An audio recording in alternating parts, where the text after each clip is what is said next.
The greatest example of terrorism in the United States was 9/11, in which nearly 3,000 innocent civilians lost their lives at the hands of radical Islamic terrorists. Terrorism can be defined as the unlawful use of violence or intimidation, especially against civilians in pursuit of political aims. Osama bin Laden and al-Qaeda's political aims included protesting U.S. support for Israel, U.S. sanctions on Iraq, and U.S. troops in Saudi Arabia. And these terrorists thought that nearly 3,000 innocent people needed to die for policy decisions made by our government. But what did those people, mostly American civilians, actually do to deserve this? They were random, innocent, powerless people targeted specifically for political aims for things they had nothing to do with as individuals, the very definition of terrorism. As of the making of this video, over 700 innocent Israelis, men, women, children, have been killed by Hamas terrorists in the most brutal ways imaginable. Many who sympathize with Palestine and its plight in the region have celebrated these attacks as a long overdue resistance, but they are celebrating terrorism.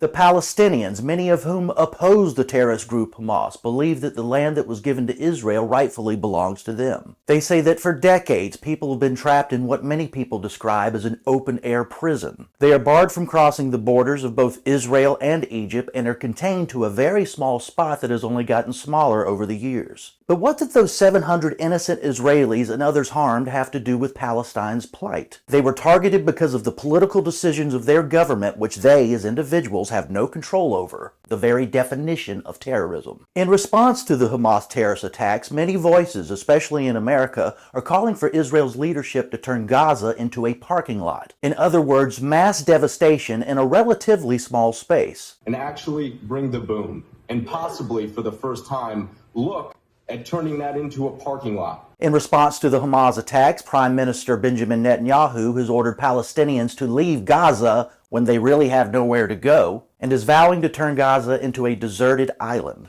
Of course, Israel has to retaliate and fight back over what Hamas did to their own people. But how many innocent children, women, and men will die in a mass inescapable campaign? At that point, what are Gazans supposed to do?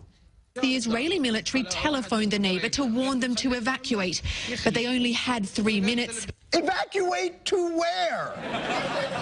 Have you seen Gaza?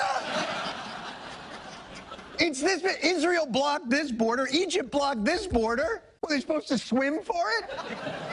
Casualties are part of any modern war, but reportedly Palestinians have been routinely abused and killed by Israeli forces, government and private. If citizens are ever targeted or increasingly become an afterthought, that is something closer to terrorism, even state-sponsored terrorism. And that is certainly different than plain old warfare. The conflict between Israel and Palestine is complex, as were the intricacies and history of American foreign policy on the day 9/11 happened. But terrorism should never be praised or endorsed in any context by anyone who actually values life. By anyone who values our common humanity first. Sympathizing with the hardships of groups and regions is understandable, and in fact, something would be wrong with you if these tragedies didn't elicit strong emotions. There is so much injustice and violence in the world, particularly in the Middle East. But endorsing or cheering the murder of individuals, innocent children, women, men, people who have nothing to do with the political circumstances that surround them is terrorism, period.